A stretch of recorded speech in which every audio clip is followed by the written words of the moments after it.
ta sa pagpaminaw sa pulong sa Ginoo. Right, ako nga gamay i-review mga igsoon para nga masabtan kayo nato ang atong text karong nga buntag. Masabtan nato unsa ni kay importante unsa ni unsay kahulugan nganong naghisgot ta aning mga butanga o si Jesus naghisgot aning mga butanga. Now nakita sa gitawag nga Sermon of Christ on the Mount na mga igsoon is gikan sa chapter 5 paingon kini sa chapter 7 mga igsoon. Now manotice nato again atong ibutang sa atong unahon that indeed ang si Jesus central sa iyang ministry o sa iyang pag-anhi ang kingdom sa Ginoo. We know that the kingdom of God is God's rule and that God's rule o ang rule sa Ginoo will affect the salvation sa iyang elect and eventually and ultimately will also bring the gitawag na redemption sa tanan creation mga igsoon. That's why atong masabtan that the kingdom of God has come. Although makita nato nga napang corruption, napang sin, napang sinners mga igsoon, but God's people are already in the kingdom of God. The believers are now in the kingdom of God and the kingdom of God is now here mga igsoon. So central sa gitawag og ministry ni Christ sa iyang paghani ang gospel, rather ang kingdom sa Ginoo. That's why obvious kayo ni tungod kay si Jesus, ang iyang una gyud nga giwali pag-launch ni Jesus sa iyang ministry is giwali niya ang gospel of the kingdom of heaven. And after giwali ni Jesus, atong natun-an mga igsoon, ma-recall pa nimo, after niya giwali ang gospel sa kingdom, nagtudlo dayon si Jesus og unsay disposition sa kasing-kasing sa mga citizens of the kingdom. Dito sa gitawag nato the Beatitudes, di ba, nagtudlo ang Ginoo og upat ka mga kinaiya, upat ka disposition sa heart sa usa ka tawo, citizen sa kingdom sa Ginoo nga nasa sa kingdom, ang iyahang disposition sa iyang heart is towards sa Ginoo, nga iyahang mailhan iyang kaugalingon ug maila iyang kaugalingon as poor in spirit, that apart from God having mercy sa iya, wala siya good sa iyang kaugalingon. He cannot even save himself. That's why kaning understanding sa atong kaugalingon mabatunan lang nato ni when we come to life and faith in the Lord Jesus Christ. That's why i-maintain nato ni maintaining at kinaiya nga disposition towards God even now. Ang atong pagtan-aw sa atong kaugalingon, we need Christ every day, even if we are in Him now. Even if we are clothed with His righteousness, we still are to be conformed unto Christ day by day sa atong kinabuhi. That's why kaning disposition towards God mga igsoon nga would lead to us or lead us to mourn for our sin and to mourn for our imperfections, and then would cause us to humble and to God nga magpadayon ta to hunger and thirst for righteousness, and that the Lord promised us that when we hunger and thirst for His righteousness, He will satisfy us. Indeed, the Lord has satisfied us with the righteousness of Christ. He has clothed us with His perfect righteousness. He has forgiven all our sins. And that's why when the Lord satisfies those hunger nato and thirst for righteousness, mag-change ta, daily mag-conform ta unto Christ, and we even become merciful as we receive mercy from the Lord. And that's why ang atong gitawag na disposition towards God, when the Lord has satisfies us with righteousness sa atong paghunger and thirst niini, ma-transform ta towards others, towards how we deal and towards our disposition towards others and even towards our enemies. Mahimutang merciful, mahimutang pure in our hearts mga igsoon, that whatever ang atong mga dealings sa atong mga kaigsuonan, even those who have offended us, even those who hated us mga igsoon, mahimo ang ato is na ang mercy, na ang gitawag nga mga sincerities atong kaugalingon that we seek peace and reconciliation with them.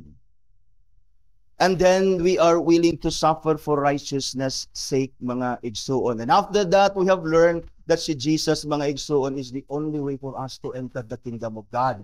Si Jesus, nagtudlo siya, nga mao ni ang atong disposition. And later on, dayon iyang ipasabot sa ato, the only way for a person to come into the kingdom of God is not by good works, but it is through Him who came to fulfill the law on our behalf. Atong nasabtan na si Jesus niya siya to fulfill the law that we may enter the kingdom of God, mga igsoon. And then later on dayon, nagtudlo dayon si Jesus on how we are to obey the laws of God in the kingdom. That is why nakabaton tag mini-series atong series na gitawag nato og the righteousness of the kingdom. That those who are in the kingdom of God, na sila disposition towards God, katong gingon ako poor in spirit and so on, and then na sila disposition towards others within the people sa kingdom and even the world, mga igsoon, na sila mercy, na sila sincerity, na sila gitawag nga ang ilang desire is for peace and reconciliation not only between among selves but that the people would also have reconciliation and peace with God as we preach the gospel, mga igsoon. And so, nagbatuntaan nga mini-series because si Jesus now is teaching how we are to obey the laws of God in the kingdom, that it must be obeyed from the heart. And we know that the only people who can obey the laws of God, the moral laws of God, the 10 commandments from the heart, mga igsoon, are those who are in Christ, whose hearts are renewed and regenerated. That's why kita karon nga naa kang Christ, the Lord is encouraging us. This is how we must obey the law. Dili lang external lang atong obedience sa law. That's why we're encouraged that every time we obey the law, even when we come every Lord's Day to keep the Sabbath holy, we must check our intention. Why are we here? Is it our expression of our love for God? That's why we're here. Or are we here because we want something from God? You see, the right intention sa pag-obey sa law sa Ginoo as the Lord Jesus Christ teaches us sa Matthew, sa Gospel sa Matthew, sa chapter 22, mga igsoon, is always our expression of our love for God. Even our obedience sa command sa Ginoo, sa 5th and to the 10th commandment, mga igsoon, which relates sa ato ang gitawag og love sa atong neighbor, is always ang atong obedience. Why we do not murder, why we do not lie, why we do not steal from our neighbors, why we do not commit adultery, mga igsoon, is because we love them. That is always the intention of our hearts when we obey the laws of God. So si Jesus, nagtudlo siya din sa atong mini-series, The Righteousness of the Kingdom. This is how we must obey the laws of God. It must be from our hearts, mga igsoon. First, ani nga mini-series, gitudluan ta ni Jesus, mga igsoon, that we must be forgiving and that we must continually, mga igsoon, seek peace and reconciliation to those who are na-offend nato o to those people that have offended us. Gitudluan ta ni Jesus to forgive. Diba? Because mao ni ang right attitude. This is how we be as righteous people in the kingdom of God. We don't need people nga nakasala sa tuwa that they must seek our forgiveness. Deserve pa ta mo forgive. Gitudluan ta ni Jesus, mga isunda, even sa scripture, that we must forgive even if they do not seek our forgiveness. Because si Jesus, He has forgiven those people who crucified them, even if those people did not ask for His forgiveness. Before He died and before He breathed His last breath, ingon si Jesus, Father, forgive them, for they know not what they do. Did anyone who crucified Christ ask forgiveness from Him? Certainly not. Walay usa sa ilan, none of them asked forgiveness, none of them sought forgiveness of Christ, but the Lord has freely forgiven them. Muna'y gusto ni Christ sa tuwa. Kahit si Christ man to, na another example, si Stephen. Si Stephen, gibato siya. Si Paul mismo, as he was Saul, mga igsoon, ay very gitawag nga zealous sa iyahang faith, mga igsoon, sa Old Testament nga law, mga igsoon, si Paul, mga igsoon, na sa Pharisee, siya ang nagpapatay kang Stephen. And yes, si Stephen, before he breathed his last breath, maong gyapon ang iyang gisulti, mga igsoon, Father, forgive them.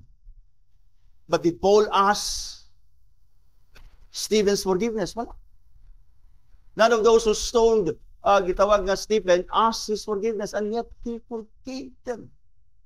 Because mauna ang sakto, mga igsoon. Kita, mga igsoon, si Jesus, nagtudlo siya sa ato that we must forgive so that we may not harbor, gitawag og kanang gitawag nga bitterness. Dili ta mag-harbor og kasuko sa atong isig kaingon, because when we do, we murder them from the heart.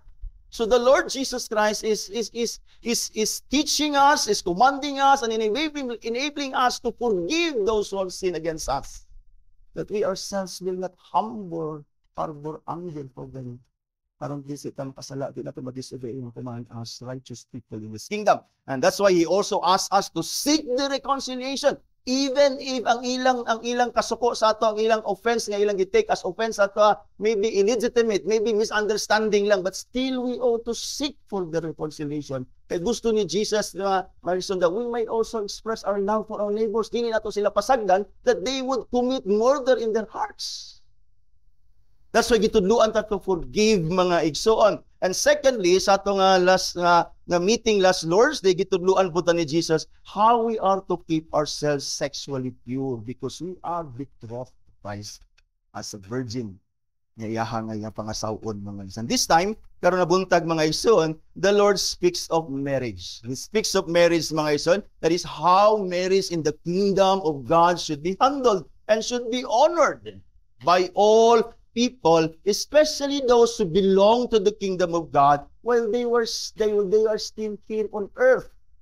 Na ako ning klaruhon mga igsoon, while we are still here on earth, we are to honor our marriages mga igsoon as we are commanded mga igsoon, because this is God's institution. He created marriage. And we ought to honor mga igsoon marriage, the sanctity of marriage mga igsoon while we are still on earth, because ang Bible nagingon, si Jesus nagingon, in heaven, in glory, there will be no marriage. For in the resurrection, neither they marry nor are given in marriages, but are like angels in heaven. We would all be brothers and sisters in glory. There will be no more husbands and wives in glory, mga igsoon. But that is not to say that we are to take our marriages here on the side of glory for granted. No, by no means. By no means. In fact, si Jesus, speaking of sexual purity, the Lord opposes adultery, even here sa atong text mga igsoon. Any form of sexual immorality and impurity, for such things destroy marriage. Marriage is God's institution and creation and must be honored by all. Although si John Calvin, nagbasa ko kaganya buntag sa Institute of Christian Religion, nag-mention si John Calvin dito that the RC, the Roman Catholic mga igsoon, gitawag nila ang marriage as pollution. And yet the Lord commands us to honor marriage. Because marriage mga igsoon is God's institution, it is God's creation. That's why sa Hebrews chapter 13 verse 4, nag-ingon ang apostle, the writer sa book of Hebrews, let marriage be held in honor among all. And let the marriage bed be undefiled, for God will judge the sexually immoral and the adulterous. Sexual immorality and adultery destroys marriage, mga igsoon. And when marriage is destroyed, family as well is destroyed. God instituted marriage as a lifelong bond between one man and one woman from the beginning. This is God's idea, mga. This is God's gift to His creatures, male and female. In fact, this is the central and the highest relationship a male and a female can have. Marriage.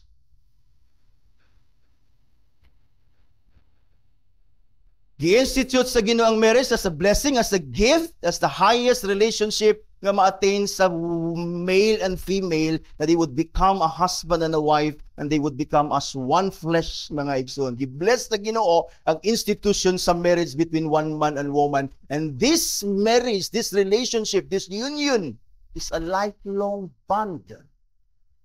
Although mga igsoon, kaning mensahe, nagmahitungod kinis kami niyon, but I also would want the young men and the young women nga naa dinhi sa tuwa, even our children would understand, mga igsoon, kaning message, because all of us, unless the Lord has called you to kanang gitawag na mahimo kang sama ni Paul. But most of us, I believe all of us are called into marriage. That's why we need to understand this. God instituted marriage as a lifelong bond between one man and one woman from the beginning.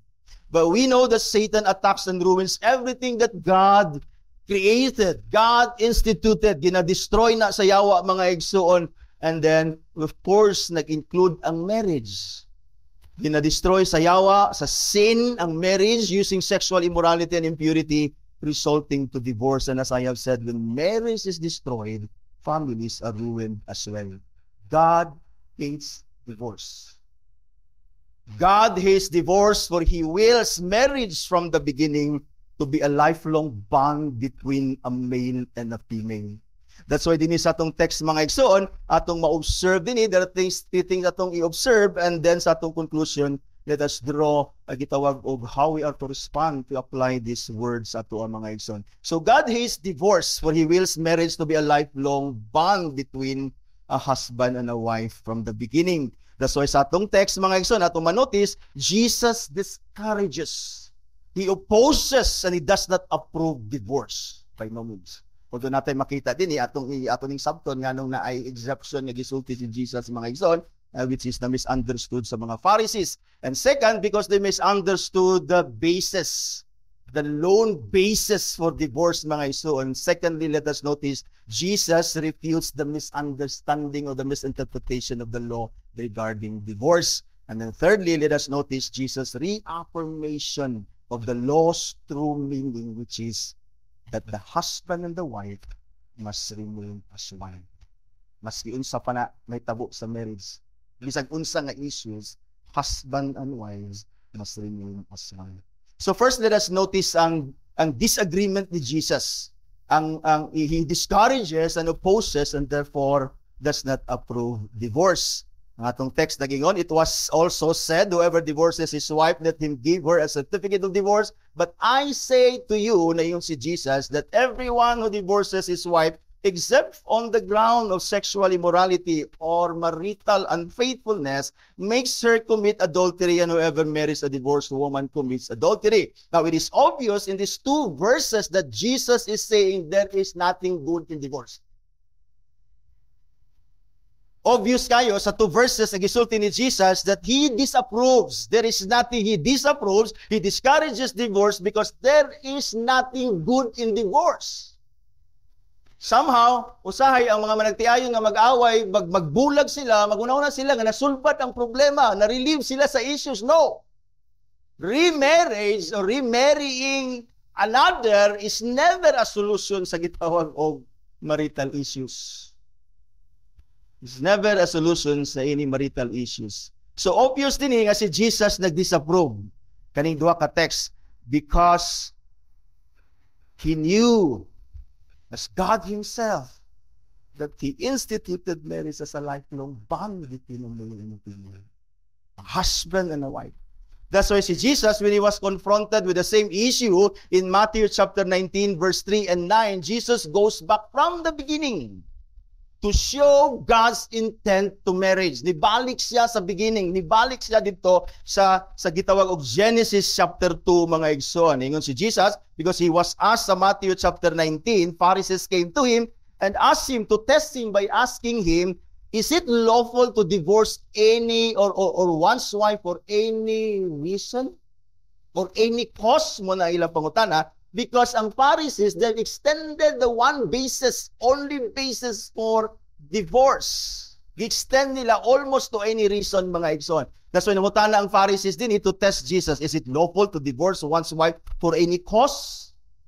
Ang muli answer ni Jesus, He answered, have you not read that He who created them from the beginning, gibalik si Jesus sa beginning, made them male and female? And said, therefore, a man shall leave his father and his mother and hold fast to his wife, and the two shall become one flesh.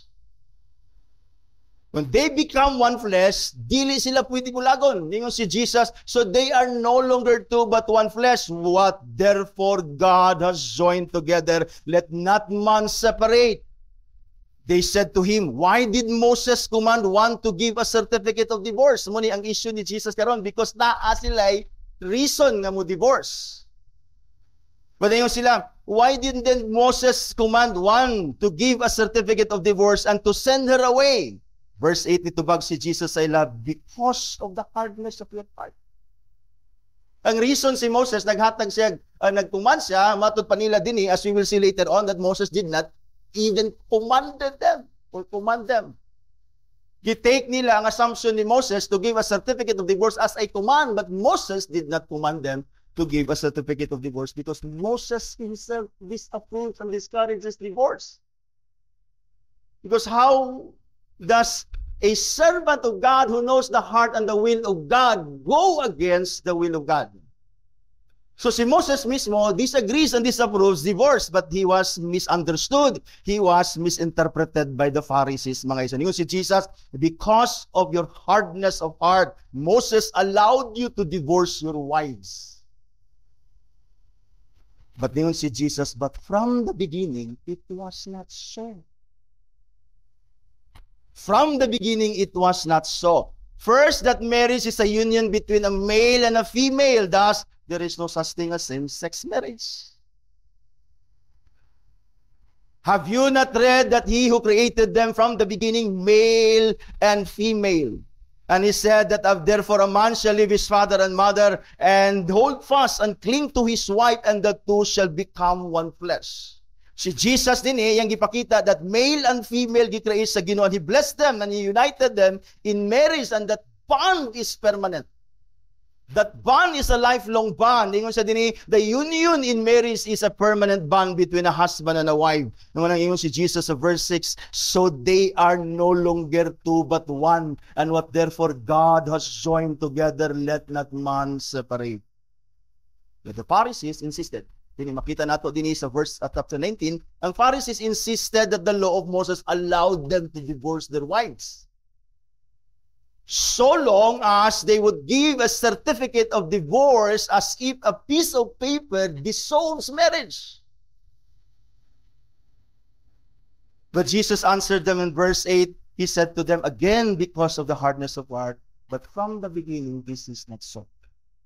Because from the beginning, God intended marriage to be a lifelong bond between a husband and a wife. Thus, Jesus discourages divorce. He discourages divorce. But the question is, unsay pasabot anang ilang giingon that Moses commanded us? Jesus knew that the Pharisees and all those who follow the Pharisees, mga igsoon, misunderstood and misinterpreted Jesus. That's atong second point. Si Jesus, He refutes their misunderstanding din.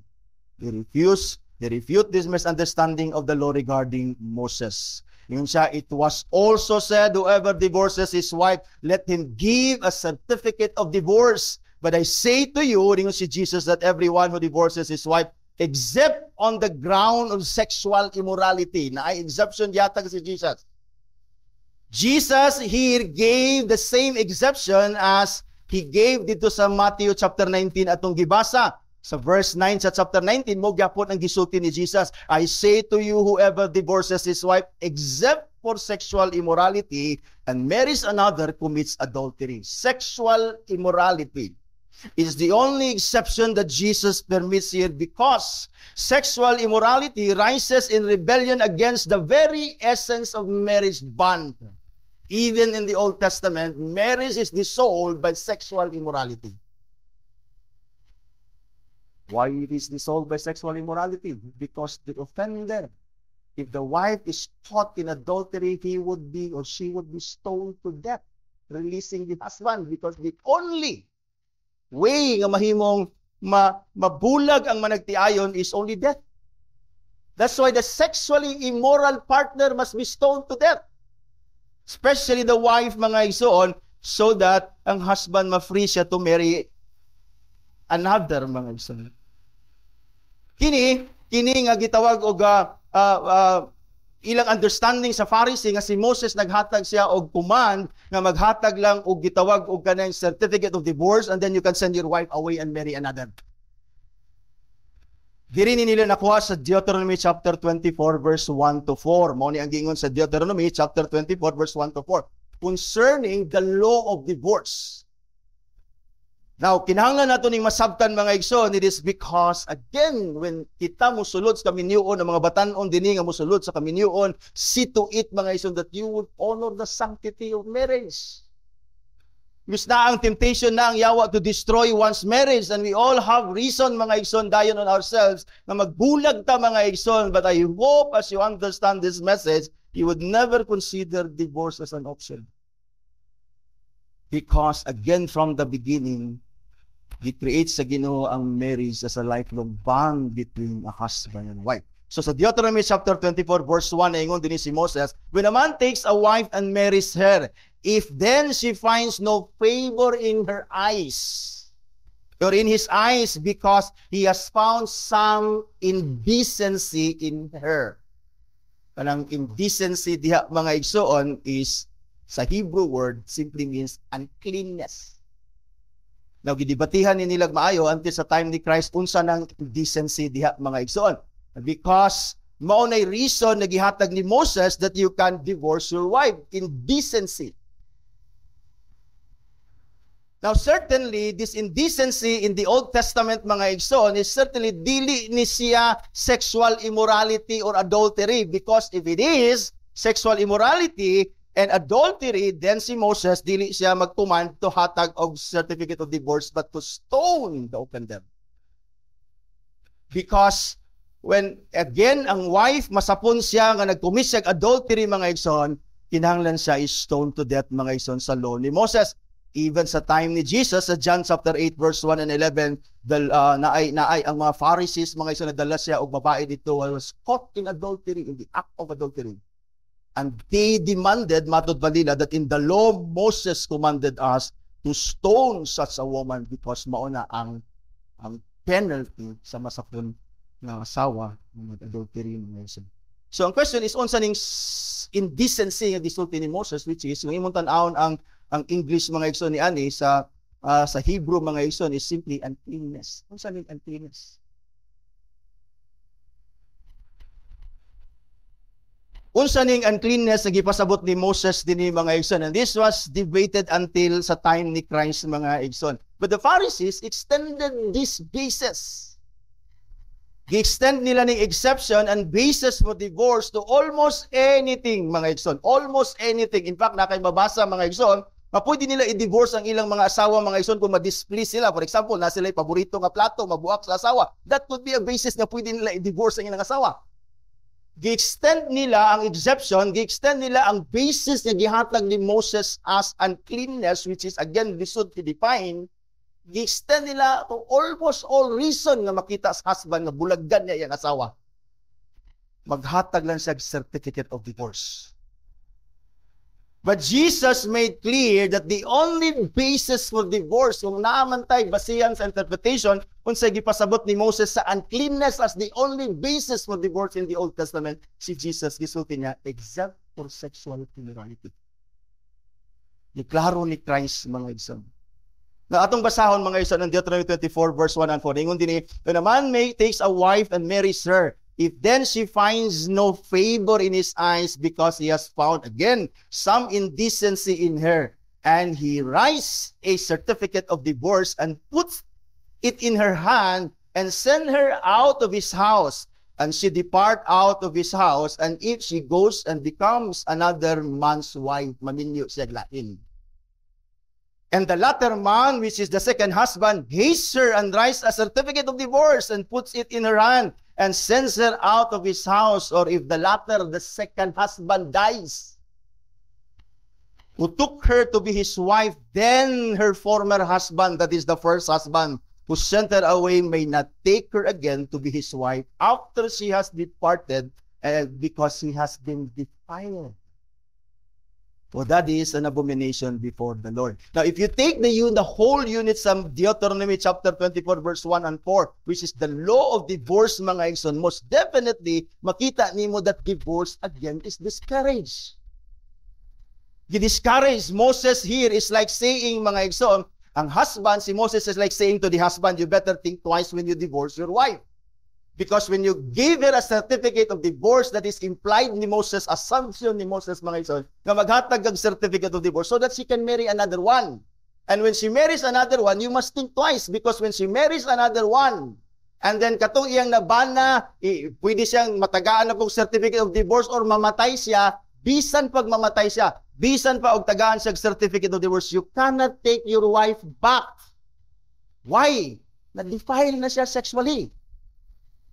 That is an abomination to the Lord. So, inaingon si Moses din So, Moses is actually discouraging them na mo divorce sa wife, because again, Moses understood as Christ understood, mga igsoon, that marriage should be a lifelong bond. And so si Moses din wala siya nag-encourage. In fact, i-discourage niya ang divorce, mga igsoon. Moses did mention, if you read kaning Deuteronomy 24 verse 1 to 4, si Moses mentioned giving of a certificate of divorce, in fact, twice. But he mentioned it as in passing, as an assumption. He never commanded them. He never commanded them, but Moses mentioned this only in passing by way of assumption, included in the warning. Notice, when a man takes a wife and marries her, if then she finds no favor in his eyes because he has found some indecency in her. Tanawang gusulti dayon ni Moses. And he writes a certificate of divorce. He assumed that he will write a certificate of divorce. Kay lagi para makamarry siya og lain. So si Moses here mentioning a certificate of divorce is not even commanding them to write. He assumed mga igsoon that they would write mga igsoon a certificate of divorce so that she can marry another one. And that's why Moses discouraged them. You'll never be able to take her back again even if his second husband dies. And so, but ang Pharisees mga igsoon, they extended the command, rather the basis for divorce to almost indefinitely. Na-focus sila sa certificate of divorce and the basis of divorce. Wala sila nakafocus indeed sa principle that the husband and my wife must remain permanently bonded in marriage until they die.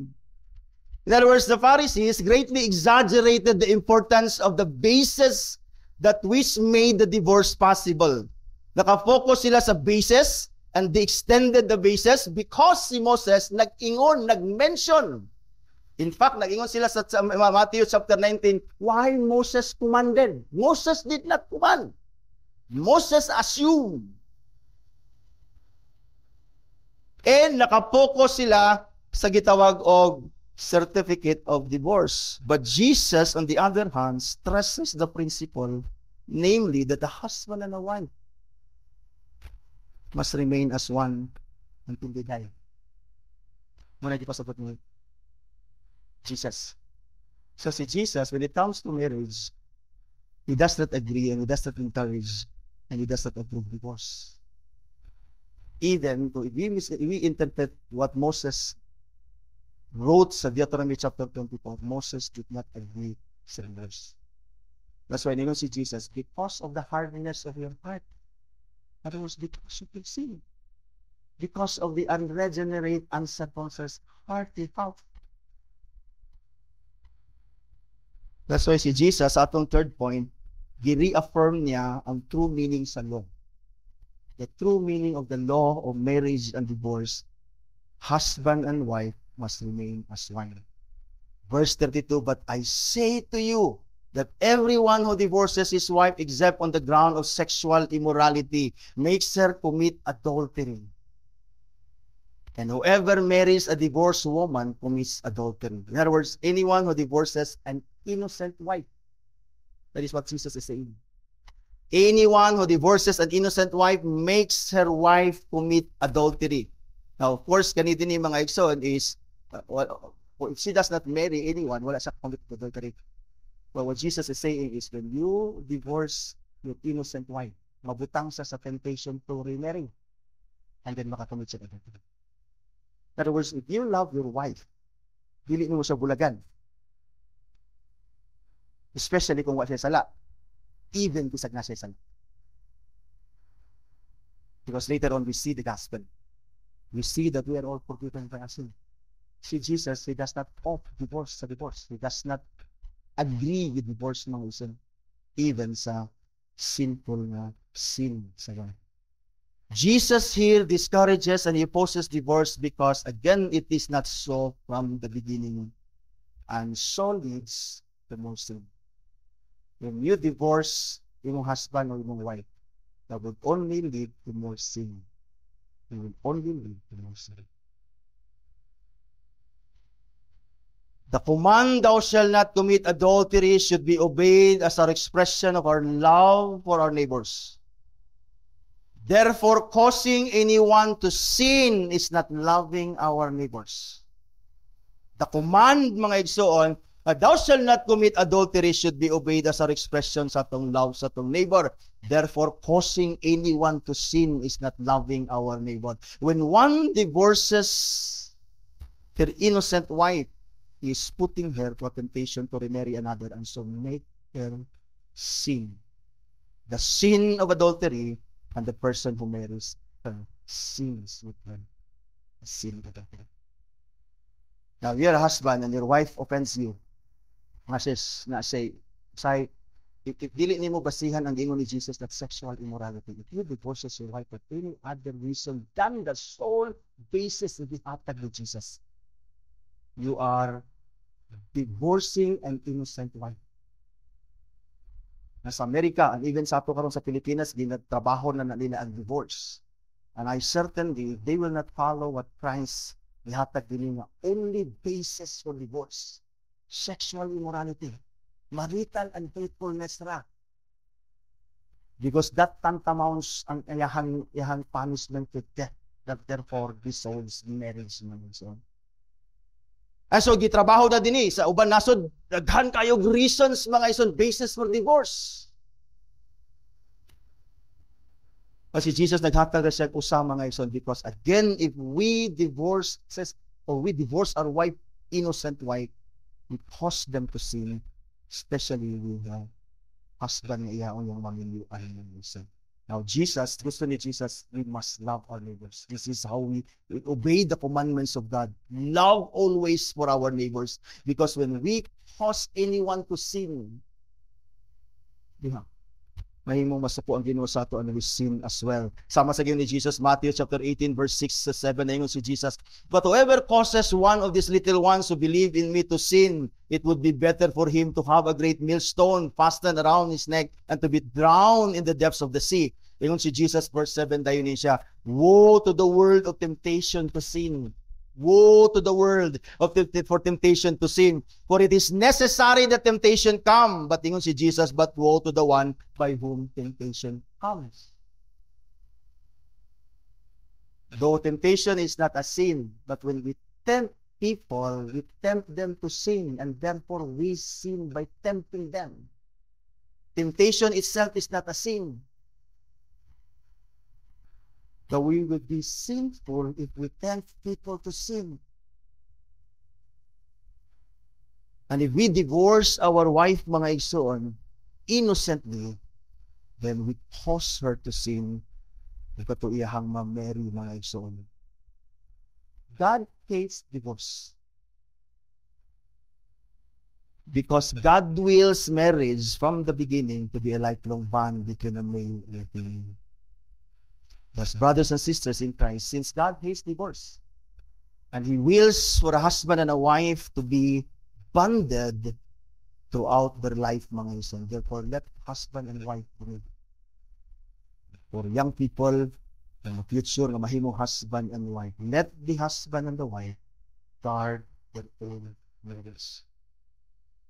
Sa our application, mga ison, we see that the Lord disapproves. Because it is not so profitable that it will lead to more sin. That's why ang atong application, mga ison, let us guard our marriage by avoiding the sin of adultery. Let us avoid the sin of adultery, as we have learned from sa atong previous mga ison concerning the purity, the sexual purity of those in the kingdom of God. Never look at a woman with lust. We have learned that si Jesus nagtudlo siya, mga igsoon, that kinhanglan nga maghimutag covenant as Job made a covenant with his eyes to never look at a woman with the lust. And then si Jesus nagingon, if your eye causes you to sin, then pluck it out. Atong na-learn nga si Jesus, buti pasabot niya, that the first sign of temptation, kung ay temptation, mga ison, to sin sexually, Christ is saying that you must rid immediately of that sin. Kung naay mga obscene nga mga salida o naay mga pornographic nga mga videos, mga ison, pictures or even conversation nga laway kayo, the very sign of sexual sin, run. Run. Guard your marriage, brothers and sisters, young and old, dini naminyo man ug wa pa naminyo ug maminyo pa. Avoid the sin of sexual immorality. To avoid adultery. Love your spouses. Spend quality time sa inyong husband, sa inyong wife. Matuto sa Bible, enjoy your wife. Ayaw nagpangitaglain mo sa be contented kung sa gihatag sa Ginoo sa imo, mga igsoon. Because ang atong union is lifelong bond nga union, mga igsoon. And love, when it comes to marriage, love is never only or solely based on emotion. In marriage, love is a decision. In fact, si Abraham, gipapangita niya og anak, ang asawa, ang iyang anak nga si Isaac, mga igsoon, gisugo niya iyahang sulugoon nga pangitaan og asawa si Isaac. Nangita si Isaac, ni balik sa dito sa ilang dapit, nangita siya asawa mga igsoon ni Isaac. Sadyang nadala niya ang asawa ni Isaac mga igsoon, nag-ingon ang Bible, kung imong tan-awon ang Bible, first time sila nag-meet. You cover me sa iyang asawa ang iyang face before nag-meet sila ni Isaac. And the Bible tells us na he took the woman and then gidala niya sa tent sa iyang mama and he married her. I notice sa inyo sa scripture, he married her and then he loved her. Sa ito baliktad man, we love and we marry. Sa ila, they marry and they love. Because ang love is never based on emotion. Diya ta na sayo. We base our love on emotion. And our love is in emotion is based on the appearance. It's never based on our decision. That's why kung matigulang na imong partner, magkakunot na iyang dagway, mawala na, fade na iyang beauty, your love sa iya will also fade. Why? Because ang iyong love is based sa iyang appearance. Hindi must show emotion. Hindi man na-doubtan ang emotion, but we must love by our decision.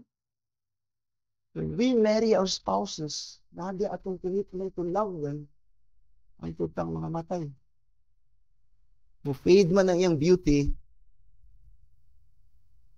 we ought to love them until we die. Because marriage from the beginning is a lifelong bond between husband and wife. That's why atong let's find ways. Diba? Ang mga asawa po, di ba? Muna yung ingon nga, usay, ang mga asawa mo ko, pagkabot sa balay. Dili na sad kayo. Dili para sa unang panahon ba nga ang mga wife, when they're there, the persons with their husband, they behave properly and then they dress properly. Kita, wala naman, mawala na siya. Diba? But let us keep our marriage, diba? Ang ating love sa isa't isa by doing what is necessary. Diba? Again, spend time with your spouses. And then dumduman ninyo yung kagahapon para na mapukaw ang inyong panaginigong maay and then makapadayot mo sa ilang gisag ng mapahayot mo na yung matitignan. You see? First, we must guard our marriages by avoiding at all costs the sin of adultery.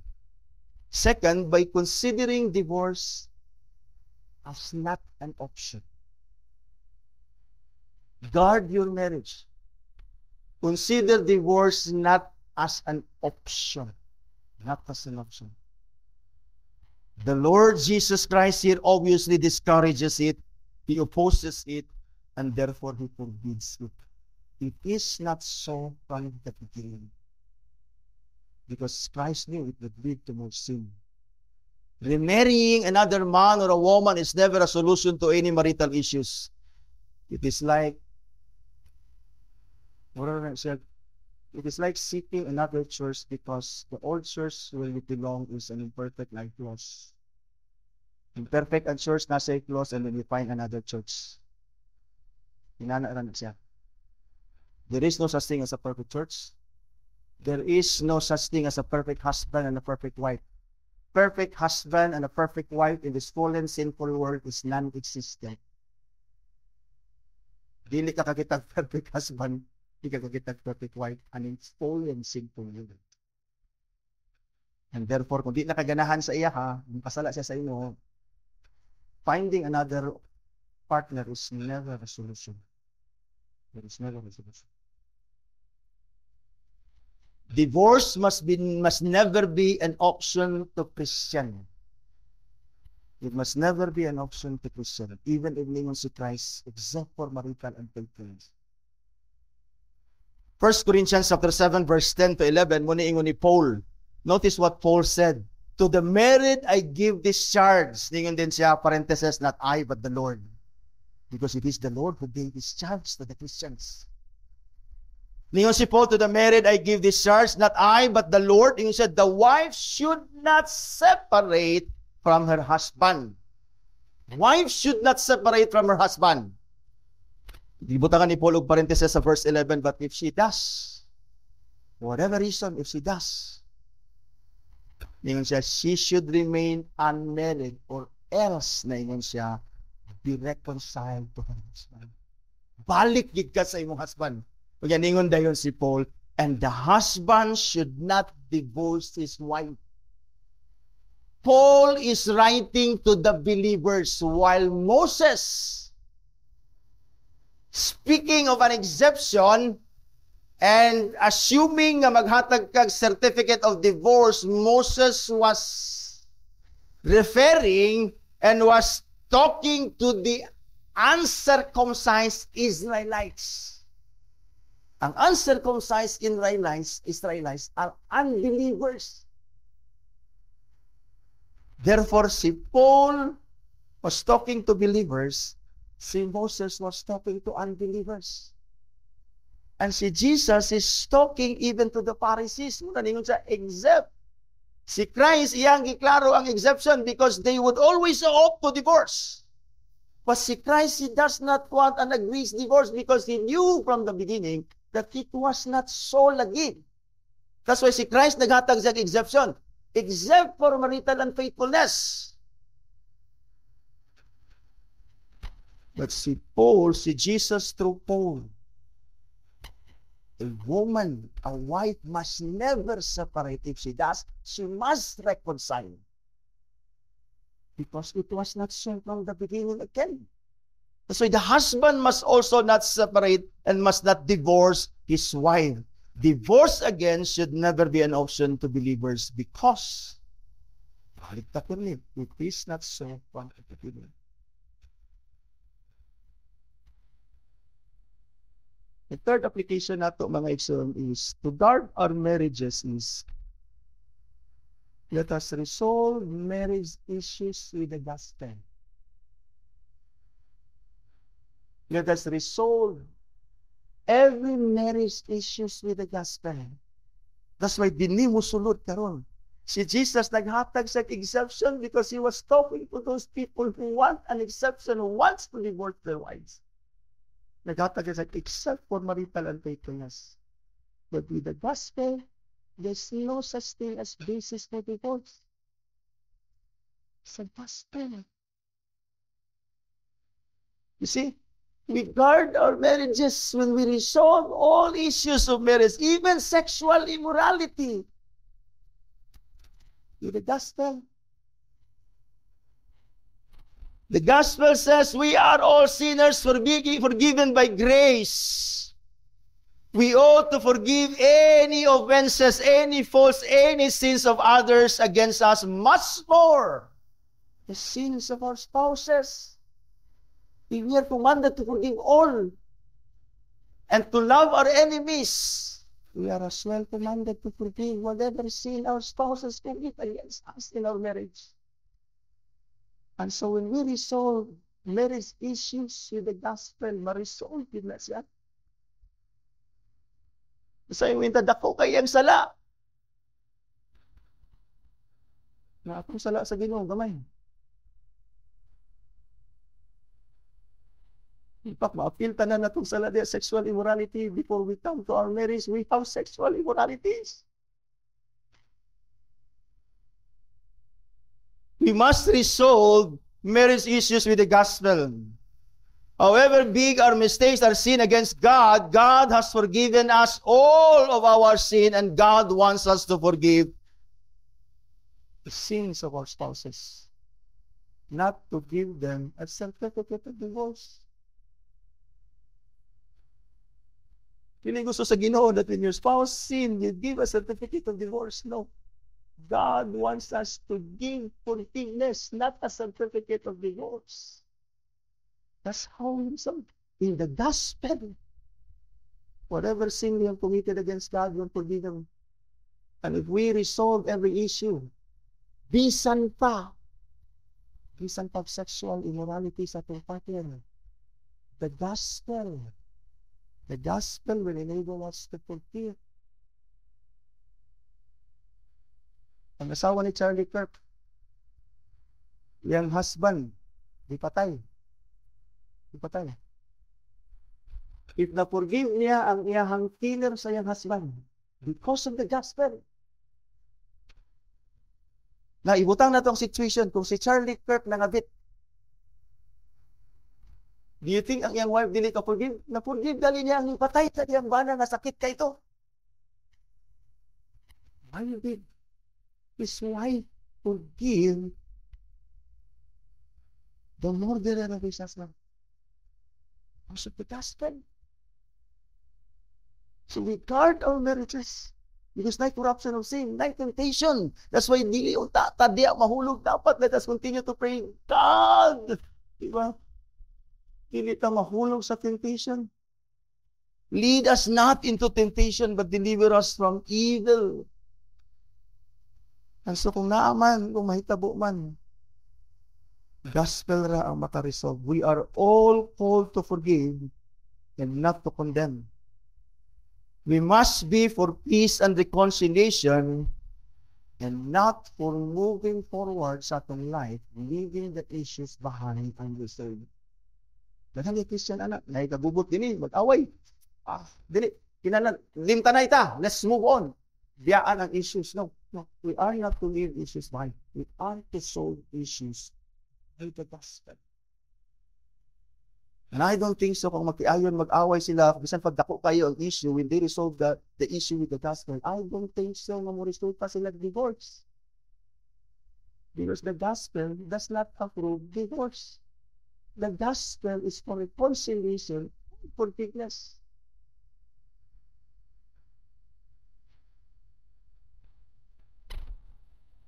The Lord Jesus never condemns the woman caught in adultery sa John chapter 8. He never condemned the woman. In fact, ang nagdala sa iya dito, sila, the law of Moses says, the woman must be stoned to death. But si Jesus, he challenged the accusers with his words. While dupo si Jesus, nagsulat siya. Many would speculate na nagsulat ni Jesus, possibly sin sa matang usa. Well, Jesus, gi-challenge ni Jesus sila with these words. Muna ang challenge ni Jesus sila. Let him who is without sin among you be the first to throw a stone at her. Now, Jesus is teaching us here. You are not to condemn. Bisan unsa pang sala sa kinsa, much more ang imong spouse. You are not to condemn. Kung nangabit man na imong pares, alabatua, wala kay sala. That is the point of this. The gospel is we must forgive. Lisod na nato mahimo. In fact, si Hosea, if you remember, si Hosea, si prophet of God, ipamilyo siya sa ginong prostitute. May prostitute man lagi, nangabit, at tuglain, nangabit. Pagituman sa Ginoo si Hosea, so Hosea chapter 3 verse 1, the Lord said to me, and said, go, love the woman who is loved by another man and is an adulteress. In other words, God is commanding Hosea to redeem your wife and love her. Because marriage is a lifelong bond. Wala din nga na Ginoo kang nangabit na siya. The law of Moses, his wife, si Gomer, must be stoned to death. But ang kuman sa Ginoo kang Hosea, not to stone her to death, but to redeem her and love her again. Do kana nga situation, kana nga love life ni Hosea mga igsoon, speaks of God's love for us. Though we are prostitutes, we are gitawag nga mga adulterous, spiritual adulterous nga mga people sa Ginoo. We worship, we love gods and other gods, and we love ourselves and we love our sin. And yet ang Ginoo, He marries us in Christ. And then muli ang hulagway, ang katawan sa Dios sa Israel, they sin against God, they are spiritually adulterous people, they worship other gods, and they love other gods, and yet the Lord loved them, redeemed them. Wala sila gikondemn sa Ginoo, which is the law of Moses, kung mga bit ang usa ka asawa, patyon siya. But ningon ang Ginoo kang Osaya, redeem your wife and love her again.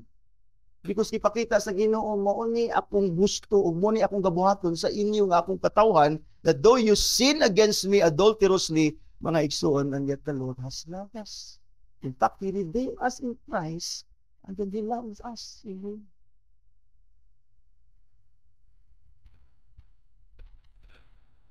Forgiveness and reconciliation should only be our option, not divorce, not remarriage.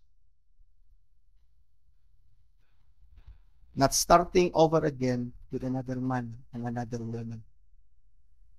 As a Christian, again, mind you, Paul, Jesus was talking to Paul, speaking to the believers. And Moses was speaking to the unregenerate, uncircumcised in heart. Hard ang ilang heart, they do not obey the gospel, which is the thing.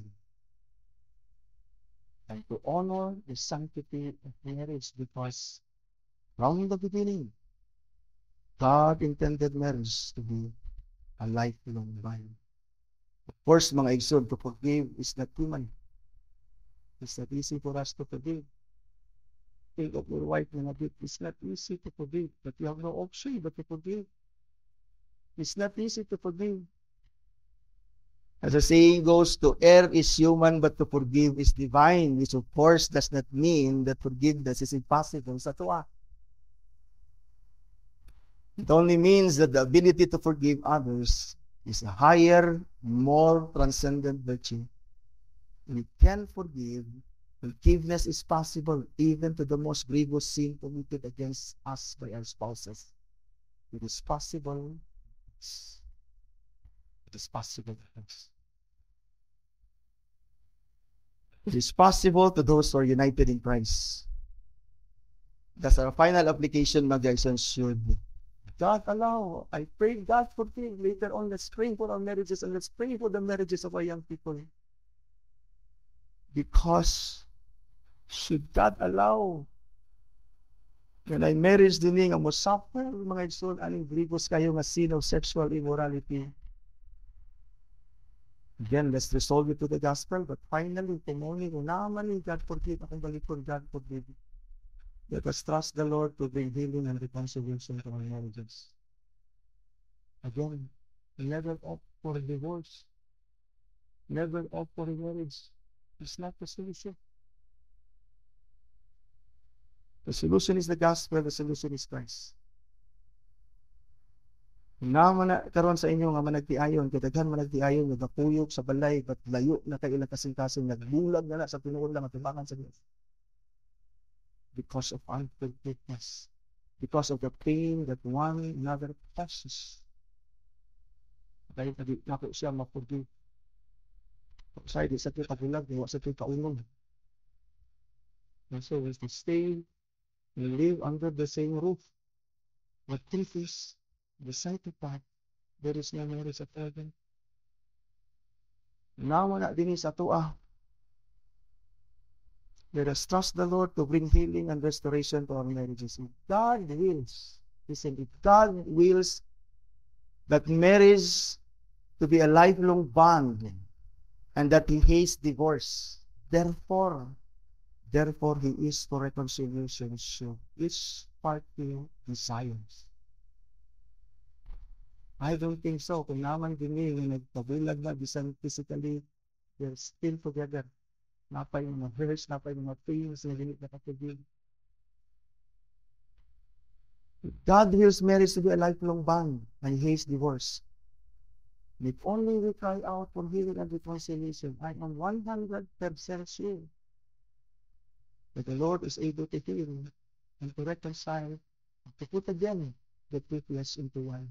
As He intended to be. I am certain for that. Let us trust the Lord to bring healing and reconciliation sa ating mga spouses should this happen. Again, never opt for divorce. Someone writes, ako basahon yung gisulti. The greatest source of healing in a marriage is the grace of God poured into our house. That is the greatest source of healing sa marriage. Iyahang i-appeal din ni sayang thought ang sexual immorality, which is very difficult on human flesh level. Patayin siya. The greatest source of healing sa marriage, be it sexual immorality, is the grace of God poured into our hearts. Tingnan din siya, that grace has two facets. First, God is patient and faithful toward us. So, dili ta ka-condemn because He Himself did not condemn us. He is faithful. He is patient sa ato. Taliwala sa atong sin at tubangan sa iya. Ningon siya, God is patient and faithful toward us despite our sins and flaws. He forgave us. Tingnan siya, as we behold our Lord and live in union with Him, we participate more and more in His character. We become Christ-like. As He shows mercy sa ato and forgiveness, we can also show mercy and forgiveness to those who sin against us. Ingon din siya, then we grow into His patience and faithfulness as we also forgive, as we are forgiven. And the second facet, ingon din siya, God graciously forgives our sins and flaws. Drinking, ingon siya, deep into the fountain of His mercy, we have mercy for others. Isa kadumdum ka sa parable of Jesus. May tao, gitagaag mercy sa king. Anyat paglabas niya, iyang gituop ang iyahang servant. Dili siya pakatag ang kaluoy sa iyahang kauban na siya mismo gipasaylo nga sa iyahang galon. When we experience the mercy of God, we become merciful. Ingon siya din, some days our spouse's failures loom large. Kadaghan ng iyang sayop. Sometimes matud pa niya the virtue of a friendly and attractive person of the opposite sex loom even larger. Kita nimo iyang sayop daghan, makita nimo ang isa nga murag gwapo ni, gwapa ni. Ano na pinipilis no? Una kung imong asawa, di na nimo kakakita iyang kagwapa, kakakita na nimo ang kagwapa sa uban. Ningon din siya, just as we cannot control our angry hearts, so we cannot repeal the harsh tendency to become discontent sa ating spouses and to wish for a better spouse. Ningon siya, what then? Isa dito nga may buhaton, kailangan tayo nga temptation. It is hard for us to forgive. We cannot forgive others by our own selves. And therefore, we cannot forgive and we cannot keep our hearts from falling dito sa adultery. Only when, ningon siya, when we remember the grace and providence of God. That He has forgiven us, and by His providence, He has caused us to belong to Christ. And now I am disobeying. Remember God's grace and providence. The church is the bride of Christ. And we are hardly a perfect spouse for Christ. Daghan flaws, daghan sin, and yet Christ died for us that He may forgive our sin and that He may keep us to Himself as His bride. We are betrothed to Christ. Our earthly marriages, brothers and sisters, think about this. Ang atong earthly marriages is actually pattern to Christ's relationship to the church.